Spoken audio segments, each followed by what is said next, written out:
सरोकार। नमस्कार, मैं वर्षना और आप देख रहे हैं प्राइम टीवी। वक्त हो गया है बड़ी खबर का।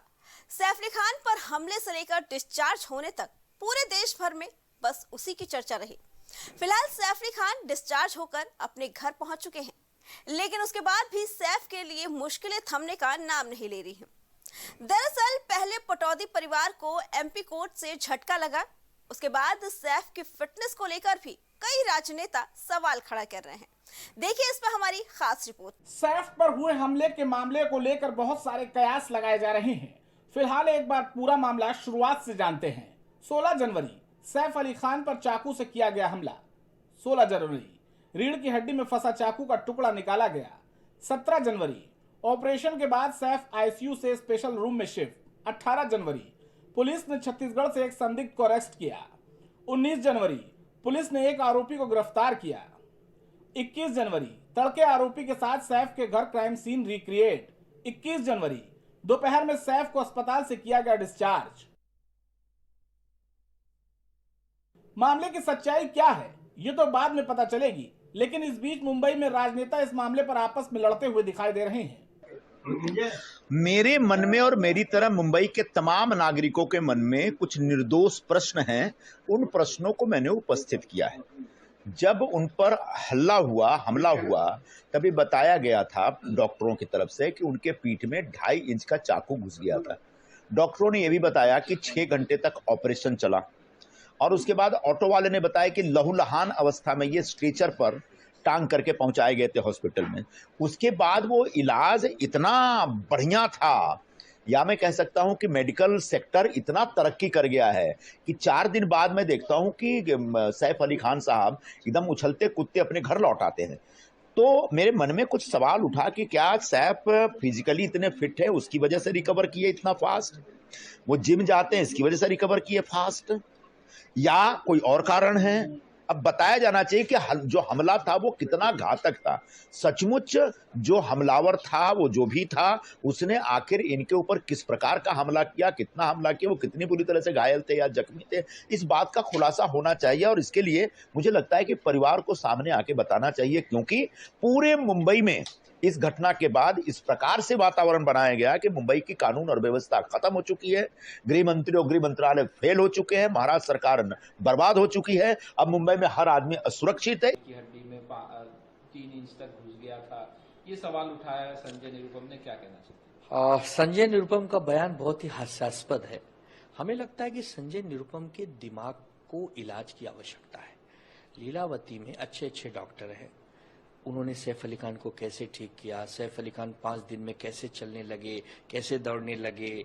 अरे सैफ अली खान कॉलेज के दिनों से व्यायाम करते हैं, वो फिट व्यक्ति हैं, उनकी हमेशा फिल्मों में भी उनको फिट दिखाया गया है। वो घुड़सवारी भी करते देखे गए हैं, गोल्फ खेलते हुए भी देखे गए हैं, क्रिकेट खेलते भी देखे गए। तो सैफ अली खान पर टिप्पणी करने से पहले संजय निरुपम को अपनी इलाज करवा लेना चाहिए।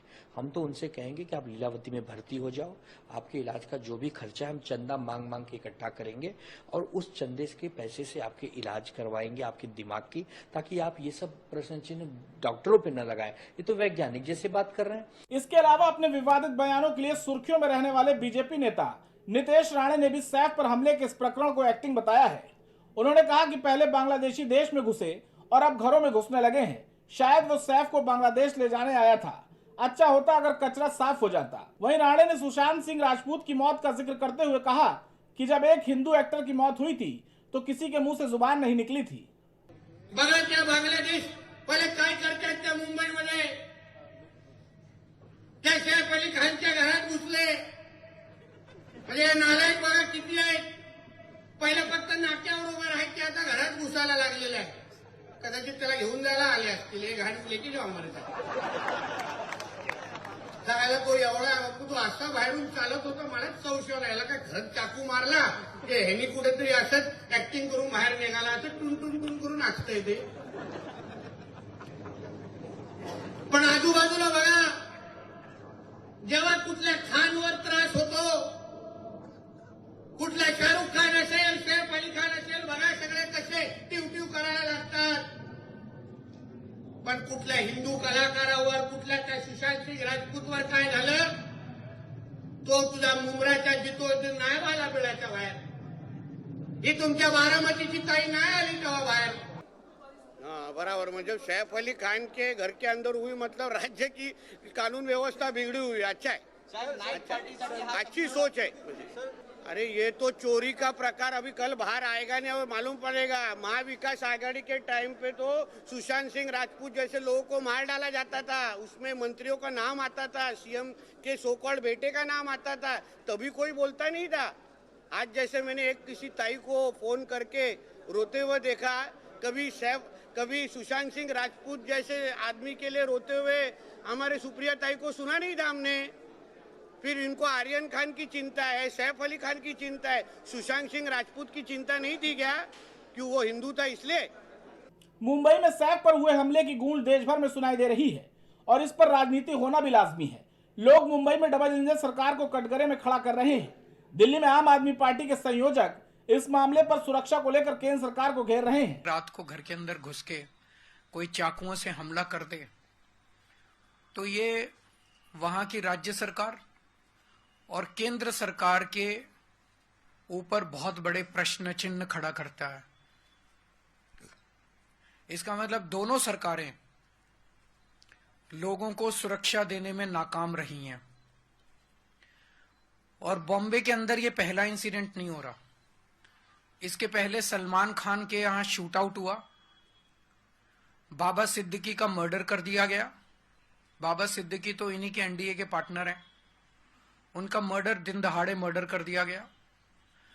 अगर सेलिब्रिटीज, इतने बड़े बड़े देश के सेलिब्रिटीज ही सुरक्षित नहीं है.